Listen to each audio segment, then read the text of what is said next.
A very good morning and a very very warm welcome back to all of you dear learners। आप सभी का स्वागत है 6 अप्रैल के करंट अफेयर्स पे। दोस्तों आज हम बात करने वाले हैं दैनिक करंट अफेयर्स में। आज चर्चा के विषय में है यूपी मदरसा एजुकेशन एक्ट। इसके ऊपर कुछ लीगल इम्प्लीकेशंस है, उसको जानेंगे।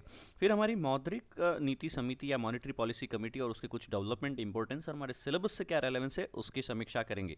तत्पश्चात हम जानकारी लेंगे राष्ट्र का स्वास्थ्य रिपोर्ट। एक बहुत ही महत्वपूर्ण है, यहाँ पे एक रिपोर्ट आई, इसमें हमारे कुछ हेल्थ इंडेक्सेस और कुछ पैरामीटर्स के बारे में क्रिटिकल जानकारी है। हम प्रारंभिक परीक्षा के परिप्रेक्ष्य में इसकी जानकारी लेने की चेष्टा करेंगे। यहाँ पे डिजिटल स्वास्थ्य मॉनिटर प्रोटोटाइप, जिसको सारा नाम भी दिया जा रहा है, इसको भी हम हेल्थ के अंतर्गत पढ़ने की कोशिश करेंगे। उसके पश्चात सन्नति बौद्ध स्थल, जो कि आपके आर्ट एंड कल्चर में महत्वपूर्ण है, जीएस पेपर 1 में, will go through that as well. आप क्लास के उपरांत इस टेलीग्राम हैंडल पे जाकर के डाउनलोड कर पाएंगे आपकी क्लास की पीडीएफ और समरी सारांश। आप इस स्कैनर को भी, बारकोड को भी स्कैन कर सकते हैं। ये भी आपको डायरेक्ट इस टेलीग्राम ग्रुप पे रिवर्ट कर देगा। दोस्तों आगे बढ़ते हैं। यहाँ पे मित्रों हम लोग बात करना चाहते हैं द हिंदू की हेडलाइंस के ऊपर। सबसे पहले देखेंगे तो कांग्रेस जो है वो आ चुकी है अपने मैनिफेस्टो के साथ में। मैनिफेस्टो मतलब घोषणा पत्र। घोषणाएं जो है मित्रों वह नीति क्रियान्वयन के लिए मानदर्शन या मापदंड का कार्य करती है। जैसे बीजेपी आने वाले इलेक्शन में अगर जीतती है तो उसकी वैचारिक दिशा, दृष्टिकोण, नीति निर्माण और नीति क्रियान्वयन में किस दिशा में रहने वाला है, वह अपने मैनिफेस्टो के माध्यम से, जिसको वो जनादेश भी कह सकती है, उसके माध्यम से जारी करती है। इन्होंने इसको थीम दिया है जस्टिस। राहुल गांधी जी ने बहुत ही महत्वपूर्ण प्रॉमिस किए। उन्होंने कहा है कि जो रिजर्वेशन में 50% कोटा है ना, हम उसको और बढ़ाने वाले हैं। देखिए यहाँ पे हैंड इन आएगा आपके पास में 1992 का इंदिरा स्वाहने जजमेंट, है ना। तो इंदिरा स्वाहने जजमेंट में क्या कहा गया था कि रिजर्वेशन जो है वो ओवरऑल सीट्स का 50% ही हो सकता है। अगर इससे आगे बढ़ाने को रहेगा रिजर्वेशन तो आपके पास में रीजंस होने चाहिए। You should have the reasons, है ना। अगर रीजंस नहीं, और जो रीजन कैसे आएगा, data based, caste based census से आएगा कि वाकई ये समुदाय विशेष पिछड़ा है, इस समुदाय विशेष को आरक्षण की आवश्यकता है। इसीलिए सोशियो इकोनॉमिक कास्ट सेंसस का जो डेटा होता है वो एक वैधानिक आधार प्रदान करता है कहीं न कहीं ऐसे नीति निर्माण के लिए। देखिए ये इलेक्शन के अंतर्गत, पॉलिटिक्स के अंतर्गत कई राजनीतिक वायदे किए जाते हैं और इन वायदों को क्रियान्वयन करते वक्त उनको ये भी ध्यान रखना होता है कि वह संवैधानिक व कानूनी दायरे के भीतर हो। ठीक है, तो कास्ट सेंसस यहाँ पे पूरे भारत में प्रॉमिस किया और उन्होंने कहा है कि हम 50% जो रिजर्वेशन पे कोटा है उसको बढ़ा देंगे। ठीक है सर, यह आपको पता होना चाहिए। आपका पहला होमवर्क क्या हो गया, इंदिरा स्वाहने जजमेंट को रिवाइज करना है। आज क्या करना है, 1992 में इंदिरा स्वाहने जजमेंट, रिजर्वेशन के ऊपर 50% कैप और कौन सी शर्तें हो सकती हैं अगर उस 50% की कैप से ज़्यादा रिजर्वेशन आपको देना है, उस लिमिट, उस सीमा से ऊपर बढ़ना है, तो कौन कौन से आपके रीजंस हो सकते हैं। You just has to know that. अब मित्रों हम लोग बात करते हैं, सुप्रीम कोर्ट ने स्टे कर दिया है हाई कोर्ट का ऑर्डर। हाई कोर्ट के एक ऑर्डर ने कहीं न कहीं जो है it has strike down the law regulating the madrasas. तो जो मदरसास के ऊपर एक कानून जो था उसको इलाहाबाद हाई कोर्ट ने क्या कर दिया था, स्ट्राइक डाउन कर दिया था। Allahabad high court had struck down the law directed at the transfer of the students at the regular schools. तो इन्होंने कहीं न कहीं इस कानून को हटा दिया था। अब सुप्रीम कोर्ट ने क्या कहा है, सुप्रीम कोर्ट ने कहा है कि भैया ये कानून 20 साल से चल रहा है, यूपी के अंतर्गत है और मदरसा की जैसे भी व्यवस्था है, शिक्षा व्यवस्था, उसको प्रभावित करता है। तो chief justice of India DY Chandrachud led जो बेंच थी, उन्होंने कहीं न कहीं हाई कोर्ट के जजमेंट को, जो कि मार्च 22 को आया था, उसको एक अंतरिम ऑर्डर के माध्यम से यूपी सरकार को एक्सेप्ट करने के लिए कहा था कि आप वर्डिक्ट को एक्सेप्ट किया जाए। बट यहाँ पे सुप्रीम कोर्ट ने कहा है कि भैया हम इस ऑर्डर को ही फ्रीज कर दे रहे हैं, क्योंकि स्टेट जो है वो क्या कह रहा है, state claim to have fought tooth and nail for the survival of the UP board of Madarsa education act 2004 in the High Court. However, it has now reconciled the High Court's point of view that act threatened the principles of the secularism and was violative of the basic structure of the constitution. पता तुम्हें कि यहाँ पे जो UP सरकार है ना, वह इस मदरसा कानून को संरक्षित करने के लिए, इसके लिए ही वो हाई कोर्ट के अंदर भी जो है अपने बयानात देती रही हैं, अपना पक्ष देती रही है। पर जैसे ही हाई कोर्ट ने यह कहा कि नहीं, ये कानून जो है सेक्युलरिज्म के, भारत की पंथ निरपेक्षता के, भारत के संविधान और बेसिक स्ट्रक्चर के खिलाफ है और इसको स्ट्राइक डाउन किया, वैसे ही यूपी सरकार ने भी हाई कोर्ट की हाँ में हाँ मिला ली। ऑब्वियसली मिलानी ही पड़ती है, हाई कोर्ट सबसे एक इम्पोर्टेंट न्यायपालिका का हिस्सा है, और हाई कोर्ट के ऑर्डर जो है वो कोर्ट ऑफ रिकॉर्ड होते हैं, गोज विदाउट सेइंग। तो उन्होंने भी बेसिकली उसको हाँ मिलवा ली। बट अभी यहाँ पे जो है काफ़ी सारे मदरसाज जो हैं वो इन्वॉल्व नहीं है बोर्ड बेस्ड एजुकेशन में, जहाँ पे subjects math, science, social justice वगैरह नहीं पढ़ाए जा रहे। उनका क्या होगा? स्टेट का लॉजिक है कि क्या हम ऐसे मदरसाज को भी स्ट्राइक डाउन कर सकते हैं, क्योंकि एक लॉ जो है मदरसाज को रेगुलेट कर रहा था, अब उसको हटाया जा रहा है। तो बाकी जो मदरसाज इसके बेस ऊपर बेस्ड है, क्या हम उसमें अभी पारंपरिक जो इस्लाम बेस्ड एजुकेशन है उसको कंटिन्यू रखने वाले हैं, या कहीं न कहीं math, science, social sciences, language, history वगैरह जो मॉडर्न एजुकेशन है वो हम देने वाले हैं? तो इसके ऊपर बात करते हैं दोस्तों। आओ थोड़ा सा आगे बढ़ते हैं, let us focus on this. देखिएगा कि हम लोग जब यूपी मदरसा शिक्षा अधिनियम की बात करते हैं, तो यहाँ पे यूपी मदरसा शिक्षा अधिनियम को जो है हाई कोर्ट ने तो मतलब उच्च न्यायालय ने तो जो है उसको स्ट्राइक डाउन कर दिया। पर यह कहा गया कि सर यह स्ट्राइक डाउन जो किया गया है, striking down the law of the madrasa is misconceived, right. तो इलाहाबाद हाई कोर्ट को सुप्रीम कोर्ट ने अभी क्या कहा है? उन्होंने कहा है कि जो लॉ आपने स्ट्राइक डाउन किया है ना, and directed transfer of the student to the regular school, के सर जो मदरसास का जो बोर्ड है उसको ही आप कैंसिल कर दिए, और जो भी बच्चे इसमें पढ़ रहे थे उनको लोकल स्कूल के अंदर जो हैं आप कहीं भी आसपास में क्षेत्रीय स्कूल में शिफ्ट कर सकते हैं, ठीक है ना। तो इस फैसले के क्रियान्वयन पर रोक लगा दी गई है कि आप ऐसा नहीं कर सकते हैं। डी वाई चंद्रचूड़ की अध्यक्षता की 3 जजेस की बेंच ने इस आदेश को लागू करने से क्रियान्वयन पे ही रोक लगा दी है। क्यों इलाहाबाद हाई कोर्ट ने यह दिया था? इलाहाबाद हाई कोर्ट कह रहा था कि सर ये 20 साल पुराना जो कानून जो कहीं न कहीं छात्रों को क्या देता है, पारंपरिक शिक्षा देता है और सेक्युलरिज्म के खिलाफ है, संविधान के खिलाफ है, और अतएव हम इस शिक्षा व्यवस्था के लिए जो ये पूरा कानून है इसी को हटा दे रहे हैं। और बाकी जो भी बच्चे हैं आज मदरसे में पढ़ रहे हैं उनको नियमित स्कूलों में स्थानांतरित करने का आदेश दे दिया गया था, जो भी हजारों बच्चे थे इसके अंतर्गत। तो ये कानून कब अधिनियमित हुआ था? देखिए, यूपी में जो मदरसा शिक्षा बोर्ड अधिनियम है ये वर्ष 2004 में आया था आपके पास में, कि जो मदरसा शिक्षा है सुव्यवस्थित हो, इसमें अरबी, उर्दू, फारसी, इस्लामी अध्ययन के लिए जो पारंपरिक चिकित्सा है जिसको तिब्ब कहा जाता है, दर्शन, फिलॉसफी और अन्य निर्दिष्ट जो भी शाखाएं हैं उसमें बच्चों को शिक्षित किया जा सके। और यूपी में 25,000 से ज़्यादा मदरसे हैं, और जिनसे 16,500 यूपी मदरसा बोर्ड द्वारा मान्यता प्राप्त भी हैं आपके पास में। तो आप देख पाएंगे कि सर 25,000 मदरसों में से लगभग आपके पास में कितने 2/3 जो हैं उनको मान्यता भी प्राप्त है इस कानून के अंतर्गत, और कईयों को तो इवन यूपी सरकार खुद जो है अनुदान देती हैं, ग्रांट देती हैं आपके पास में, और अन्य 8,000 से भी ज़्यादा जो गैर मान्यता प्राप्त मदरसे भी यूपी में काम कर रहे हैं। और मदरसा शिक्षा बोर्ड जो है वो कामिल और फजिल नाम के स्नातकोत्तर डिग्री भी देता है। तो आपकी ग्रेजुएशन को क्या बोला? कामिल।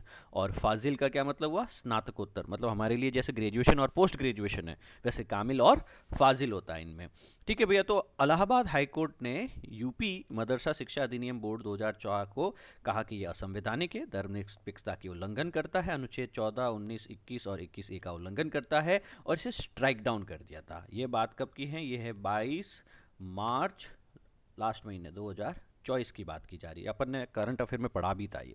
अब इलाहाबाद हाई कोर्ट ने ये सारी चीज़ें कर ली।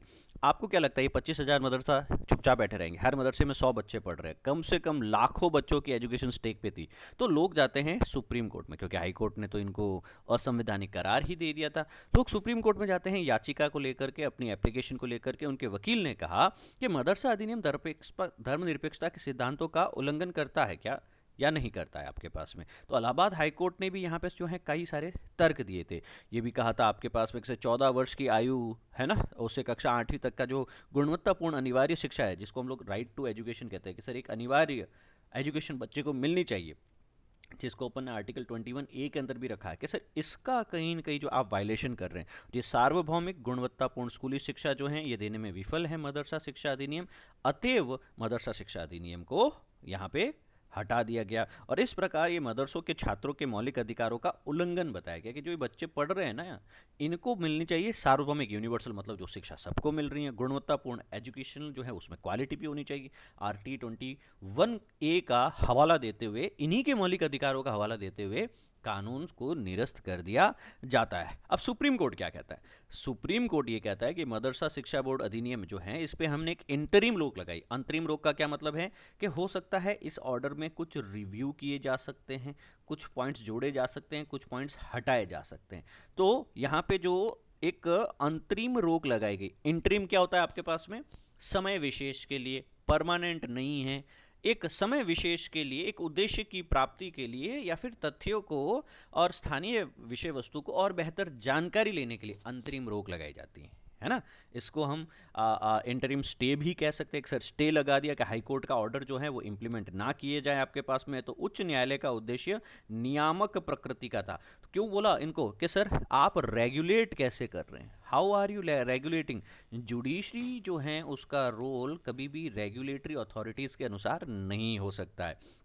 हाई कोर्ट ने जो ऑर्डर दिया कि ये सही है या ये नहीं है, या रेगुलेशन मतलब डूज एंड डोंट्स आपने दे दिए हैं, ठीक है, तो ये नियामक प्रकृति का था, अतएव यहाँ पे अंतरिम रोक लगाई जाती है। और शीर्ष अदालत ने यह भी कहा कि मदरसा बोर्ड का उद्देश्य कार्य क्रियान्वयन या रेगुलेशन से जुड़ा है। और यहाँ पे इलाहाबाद उच्च न्यायालय का यह मानना है कि प्रथम दृष्टया प्राइमा फेसी यह सही नहीं है कि बोर्ड की स्थापना धर्मनिरपेक्षता का उल्लंघन होगा, कि सर ऐसे बोर्ड से कोई धर्मनिरपेक्षता का उल्लंघन हो रहा है या नहीं हो रहा है। तो डी.वाई. चंद्रचूड़ साहब ने और अन्य जजेस ने बेसिकली क्या कहा कि उच्चतम न्यायालय का ये जो आदेश है इसके खिलाफ कई सारी याचिकाएं आई थी आपके पास में, केंद्र से, उत्तर प्रदेश सरकार से, और अन्य लोगों को नोटिस जारी किया, और उनको नोटिस जारी करके कहा कि भैया अभी हाल फिलहाल हाईकोर्ट का ऑर्डर इंप्लीमेंट नहीं कर रहे हैं, हम सुनवाई करेंगे उस मामले के ऊपर।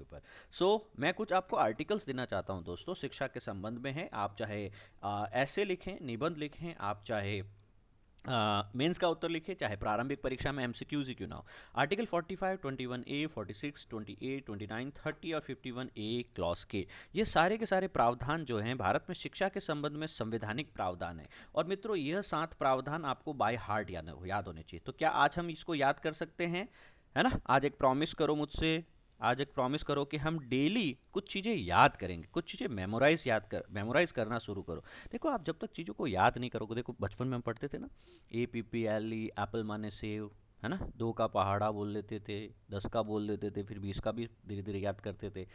मित्रों याद करना है और अपनी स्कूल की उस आदत को नहीं छोड़ना है। अगर हम अपनी स्कूल की वो आदतों को ही छोड़ देंगे तो कैसे गाड़ी आगे बढ़ने वाली है?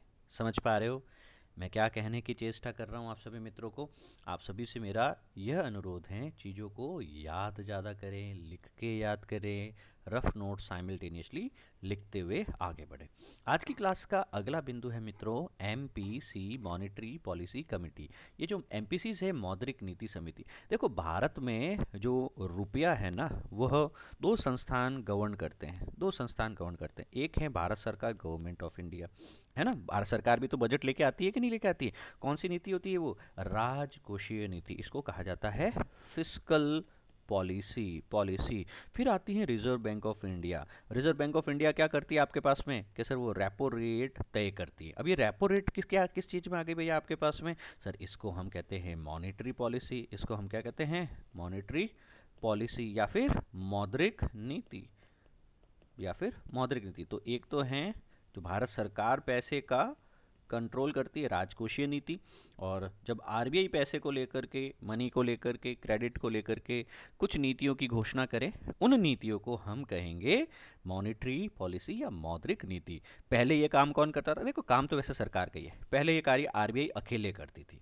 तत्पश्चात क्या किया गया कि RBI एक्ट में बदलाव किया गया, और RBI एक्ट में बदलाव के उपरांत हम लोगों ने क्या किया कि सर एक कमेटी बनाते हैं जिसमें भारत सरकार और उसके अलावा RBI के भी ऑफिसर्स होंगे, और ये दोनों ही मिलकर के जो महत्वपूर्ण ब्याज दर होती हैं, इंटरेस्ट रेट होती हैं, रेपो रेट होती हैं, इसको तय करने वाले हैं। अभी RBI जो है वह इन्फ्लेशन, महंगाई को भी कहीं न कहीं कंट्रोल करना चाहती हैं, ठीक है ना।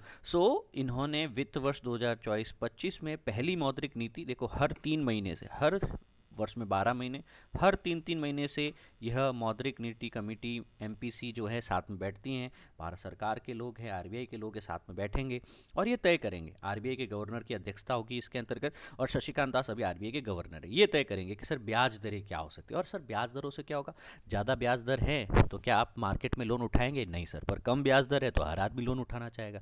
तब जब आरबीआई मार्केट में पैसा पुश करना चाहती है तो ब्याज दरों को कम कर देती है, रेपो रेट को कम कर देती है, तो मार्केट में कैश, लिक्विडिटी, पैसा, ये सारी चीज़ें बढ़ जाती हैं। ज़्यादा करेंसी या ज़्यादा कैपिटल जनता के हाथ में होता है, परचेजिंग पावर बढ़ जाती है ना, और कहीं ना कहीं खरीदारी की क्षमता बढ़ने के कारण, क्रय क्षमता बढ़ने के कारण अब आप 10 रुपए की चीज़ को 11 रुपए में भी अफोर्ड कर पा रहे हैं। तो यहाँ पे इन्फ्लेशन भी बढ़ता हुआ नज़र आता है, महंगाई भी बढ़ती हुई नज़र आती है। पर अगर महंगाई बढ़ी हुई सी है और हमें कंट्रोल करना है तो क्या करेंगे सर, उसके लिए हम मार्केट में पैसे की सप्लाई को कम करेंगे। मार्केट में पैसे की सप्लाई को कम करने के लिए क्या करेंगे सर, हम मार्केट में ब्याज दरों को बढ़ा देते हैं। ब्याज दरों को जब हमने मार्केट में बढ़ा दिया है बैंकों के लिए, अब ब्याज पहले आपको जो है 8% पे लोन मिल रहा था, अब मिलेगा सपोज 20% के ऊपर। तो ब्याज दरों को जैसे मैंने 8 से 20% मतलब बढ़ा दिया, 2 गुना कर दिया या उससे भी ज़्यादा कर दिया, तो अब हर आदमी थोड़ी जाएगा लोन लेने के लिए। आप कहोगे नहीं यार, 2 महीने, 4 महीने, 6 महीने, साल भर रुक जाओ, लोन तो बाद में लेंगे, अभी ब्याज दर बहुत ही ज़्यादा है ना, बर्बाद हो जाएंगे।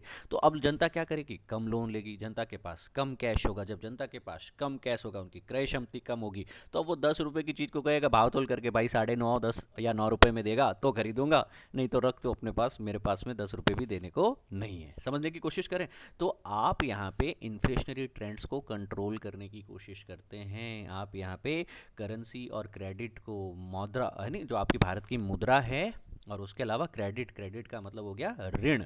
तो किस क्षेत्र में ऋण जाएगा, कितना ऋण जाएगा, कौन ऋण देगा, ब्याज दरें क्या होगी, ये सारी चीज़ें ही तो एमपीसी तय करती हैं। ये डायरेक्टली व इनडायरेक्टली कई सारे पॉलिसी टूल्स होते हैं, तरीके होते हैं, उसमें से रेपो रेट एक तरीका है।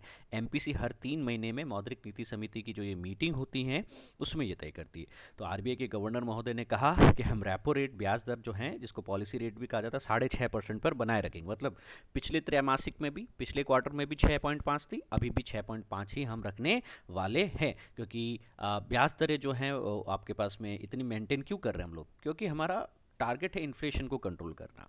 ठीक है, तो तथ्यात्मक संबंध आपको याद रखना है कि पिछले 7 बार से लगातार, अच्छा 7 बार से लगातार का क्या मतलब हो गया, 3-3 महीने से कैलकुलेट कर रहे हैं, 3 7 जा 21, पिछले 20-22 महीने से हम कंटिन्यू ये लक्ष्य लेके चल रहे हैं, कोई बदलाव नहीं किया। रेपो रेट हमारी अभी भी क्या है, 6.5% चल रही है, और इसी ब्याज दर से या इसी रेपो रेट से हम इन्फ्लेशन को कंट्रोल करते हैं। इन्फ्लेशन का टारगेट क्या है, 4%। भारत में महंगाई कितनी है, महंगाई होनी चाहिए कि नहीं होनी चाहिए सर, महंगाई तो होनी चाहिए, पर हर अर्थव्यवस्था के तर्क संगत महंगाई होनी चाहिए। जैसे भारत जैसे बाजार में 4% आदर्श महंगाई मानी जाती है, क्या यह बढ़ सकती हैं सर, +2% यानी 6% तक जा सकती, क्या ये घट सकती हैं, -2% यानी सर यह 2% तक भी जा सकती हैं। तो 2% से 6% के बीच में अगर भारत में महंगाई है, जो आरबीआई की monetary policy Urjit Patel committee के अनुसार यह सेफ है, साउंड है इंडियन इकोनॉमी के लिए। अगर 2% हो जाए तो हमें बढ़ाने की कोशिश करना चाहिए कि थोड़ा सा 4% तक इन्फ्लेशन पहुंचे। 6% या उससे ज़्यादा हो जाए, जैसा कि अभी पिछले कुछ महीने से हुआ था, तो हमें इसे कम करने की चेष्टा करनी चाहिए। तो आरबीआई की मॉनेटरी पॉलिसी कमेटी जो है वह लक्ष्य क्या रखती है, वह लक्ष्य मुद्रास्फीति का, महंगाई का, इन्फ्लेशन का 4% लक्ष्य लेके चलती है। बस इतना सा याद रखेंगे, दैट्स इट, दैट्स इट। ठीक है, बाकी रेपो रेट वगैरह के बारे में मैं ऑलरेडी आपको पहली क्लासेस में भी बता चुका हूँ, इसमें आपको समरी भी मिल जाएगी उसकी। अब दोस्तों हम लोग आगे बढ़ते हैं और यहाँ पे राष्ट्र का जो स्वास्थ्य रिपोर्ट है इसकी बात करते हैं। अपोलो हॉस्पिटल जो है वो अपने annual health of the nation reports जो हैं उन्होंने साझा किए, और दुनिया को, भारत का क्या बताया कि भारत जो है वो दुनिया की कैंसर राजधानी के रूप में उभर रहा है। तो इंडिया जो है उसमें काफ़ी सारे नई नॉन कम्युनिकेबल डिजीज़ या ऐसी बीमारियां जो किसी कम्युनिकेबल या फिर संक्रामक बीमारियां नहीं है, जो व्यक्ति को खुद ही होती है, जैसे प्री डायबिटीज़ है, हार्ट डिजीज़ है, कैंसर है, कि भारत जो है वह उसका गढ़ बनता जा रहा है। तो टॉप फैक्टर्स क्या है कैंसर के, smoking, alcohol, high body mass index, unsafe sex, and then fast, high fasting plasma glucose हैं आपके पास में। So there are plenty of the things, है ना। Diet low in the whole grains, diet low in the milk, second hand smokes, etcetera etcetera. और कई लोग ये सेकेंड हैंड स्मोक के कारण भी कैंसर में जल जाते हैं, है ना, स्मोकिंग नहीं की, सेकेंड स्मोक पास में बैठे हो, ट्रैफिक में फंसे हो, उससे भी चले जाते हैं। तो कैंसर सही कई गैर संचारी रोग या नॉन कम्युनिकेबल डिजीज में भारत में होने वाली मौतें लगभग 63% है ना। तो पूरी दुनिया में 100 मौतें हो रही है ना, तो 63% तो जो हैं वो इस गैर संचारी बीमारियों से ही हो रही है। और भारत में कैंसर के मामले लगातार बढ़ रहे हैं। 2020 में ये मामले लगभग आपके पास में 1.3 मिलियन थे, 2025 में ये बढ़ के 1.5 मिलियन हो जाने वाले हैं, जो 5 वर्षों में कहीं न कहीं वृद्धि को दर्शाते हैं। तो भारत का जो इंडिया का हेल्थ है, इसके ऊपर कहीं न कहीं ये रिपोर्ट और इससे कुछ डेटा जो हैं आप उठा सकते हैं, क्योंकि ये डेटा जो हैं वंस अगेन आपको प्रीलिम्स में फैक्ट में पूछ लेगा, मेंस में कहीं न कहीं आपके पास में आंसर में सब्सटैंशिएट करने में काम आएगा। अब हम बात करते हैं सारा डिजिटल स्वास्थ्य प्रमोटर प्रोटोटाइप के बारे में। क्या है सारा? देखिए, विश्व स्वास्थ्य संगठन WHO ने ही यहाँ पे एक नया डिजिटल स्वास्थ्य प्रमोटर प्रोटोटाइप लॉन्च किया है, जो कि AI पावर्ड होगा। क्या है आपके पास में? तो यहाँ पे AI पावर्ड होने के कारण यहाँ पे क्या होगा, आपके पास में ये चीज़ों को और बेहतर कर पाएगा। सारा जो है इसके पास में एबिलिटी रहेगी कि किस तरीके से वो सपोर्ट कर सकती है उस जनता को जो कि रिस्क फैक्टर नहीं जानते, कहीं कहीं कॉज ऑफ डेथ जो है जैसे cancer, heart disease, lung disease, diabetes, उनको नहीं पता चलता कि ये सिम्टम्स उससे रिलेटेड हो सकते हैं। आप सारा पोर्टल पे जाएंगे, it will help you out, है ना।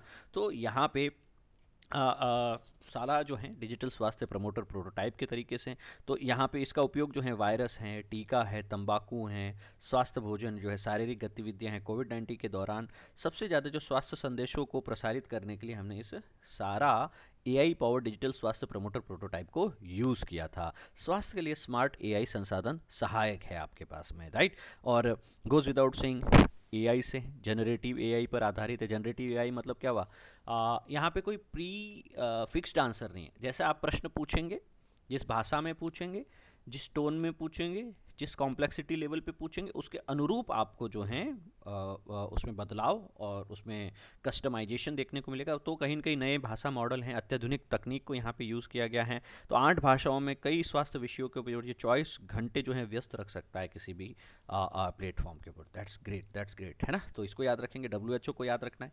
1948 में स्थापना की गई है, 194 सदस्य देश है, यूनाइटेड स्टेट्स की एक एजेंसी है आपके पास में। सो पूरी दुनिया के अंदर स्वास्थ्य से रिलेटेड के स्वास्थ्य का उच्चतम स्तर प्राप्त कैसे, उससे रिलेटेड यह कार्य करती रहती है। अब मित्रों हम बात करते हैं सन्नति बौद्ध स्थल के ऊपर।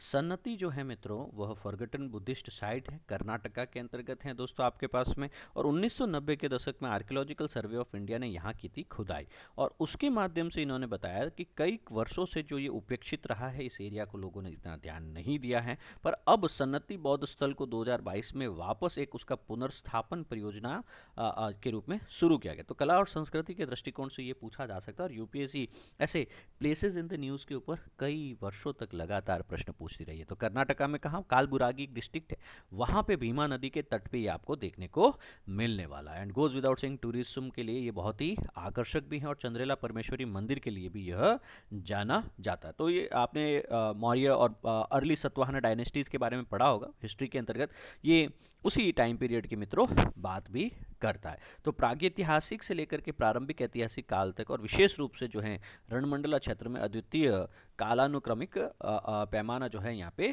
दिया जा रहा है। तो सन्नति बौद्ध स्थल आपको याद रखना है, बहुत ही महत्वपूर्ण है आपके पास में।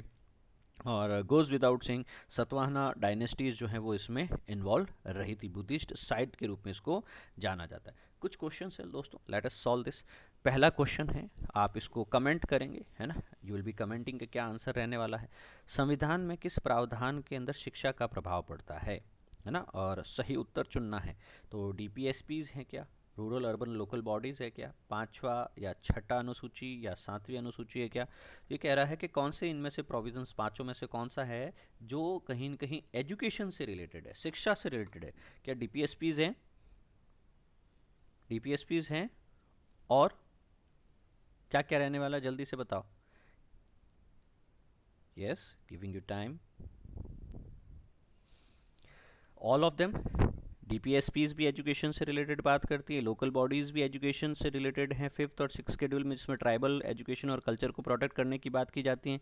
7th शेड्यूल में कहीं न कहीं स्टेट और कंकरेंट लिस्ट में और सेंट्रल लिस्ट में यहाँ पे एजुकेशन की बात की जाती है। Hence all of these elements are talking about, they are talking about what, education, ये शिक्षा के बारे में बात करते हैं, उसका विवरण भी यहाँ दिया जा चुका है। फिर है एमपीसी के बारे में, मॉनेटरी पॉलिसी कमेटी के बारे में हम बात कर रहे हैं कि मौद्रिक नीति समिति के संबंध में निम्न में से कौन सा कथन सही है। देखो, आरबीआई ने यहाँ पे बेंचमार्क ब्याज दरें जो हैं वो तय की। आरबीआई के गवर्नर सहित बेसिकली 12 सदस्यीय निकाय, आईएमपीसी में 12 सदस्य होते हैं क्या? हाँ, हर साल का यहाँ पे पुनर्गठन होती है, हर साल वापस बनती है क्या एमपीसी? केंद्रीय वित्त मंत्री की अध्यक्षता में होती है क्या एमपीसी? भाई देखो, यहाँ पे जो है आपको सीधा सीधा सा याद रखना है कि यहाँ पे अध्यक्षता आरबीआई के गवर्नर करते हैं और 12 सदस्य नहीं, आई गेस 6 सदस्य है इसमें, और आरबीआई बेंचमार्क ब्याज दरें तय करता है। ये तो स्टेटमेंट सही, तो केवल एक इस पे सही होने वाला है, याद रखेंगे। तो एमपीसी में 12 नहीं 6 सदस्य होते हैं, 3 आरबीआई से होंगे और 3 भारत सरकार से होंगे, इस तरीके से होता है। ठीक है भैया, अगला प्रश्न है, दीपवंश और महावंश ग्रंथ किससे संबंधित हैं? महायान बुद्धिज्म, थेरवाद से, दिगंबर सेक्ट ऑफ जैनिज्म से, या जैन धर्म के श्वेतांबर से? तो किससे हैं? महायान से है, थेरवाद से, दिगंबर से है, या श्वेतांबर से? तो अगर आप देखेंगे दीपवंश हैं, महावंश हैं, यह थेरवाद बुद्धिज्म से बिलोंग करते हैं दोस्तों। थेरवाद बुद्धिज्म जो है आपके पास में बहुत ही वाइडली नॉलेज है, जिसमें बुद्धिज्म की जो ओल्डेस्ट एग्जिस्टिंग स्कूल जो है आपके पास में इसके अंतर्गत देखने को मिलती हैं। तो टीचिंग जो है बुद्धा की, धम्मा की, वो पाली कैनन्स के अंतर्गत संस्कृत की जाती हैं। ठीक है, संरक्षण इसको मिलता है। आगे बात करते हैं ब्लैक सी की, काला सागर किस यूरोपीय देश से इसकी सीमा लगती है? मतलब आपको ब्लैक सी के आसपास के देशों के बारे में बताता है। मैंने हमेशा कहा था ब्लैक सी है, कैस्पियन सी है, अरल सी है, मेडिटेरेनियन सी है, याद रखो, पूछा जाएगा। टर्की, बुल्गारिया, रोमानिया, यूक्रेन और जॉर्जिया। देखिए, ब्लैक सी से सटा हुआ जो है आपके पास में वो कौन कौन सा एरियाज रहेगा? 1 2 3 4, 1 2 3 4। क्या जॉर्जिया है? नहीं है। टर्की है आपके पास में, नीचे देखने को मिलेगा। यूक्रेन है, ऊपर देखने को मिलेगा। रोमानिया और बुल्गारिया भी देखने को मिलेगा। देखो इसके ऊपर देखो यूक्रेन है, नीचे देखो टर्की है आपके पास में, यहाँ पे जॉर्जिया देखने को मिल रहा है, रोमानिया और बुल्गारिया पास में देखने को मिल रहा है। सो यह आपको ब्लैक सी है। कमेंट में लिख के बताओ एजियन सी और मेडिटेरेनियन सी के चारों तरफ कौन कौन से देश इसकी सीमा लगाते हैं। ठीक है, लिख के बताओगे? चलो, that's good, that's it for today.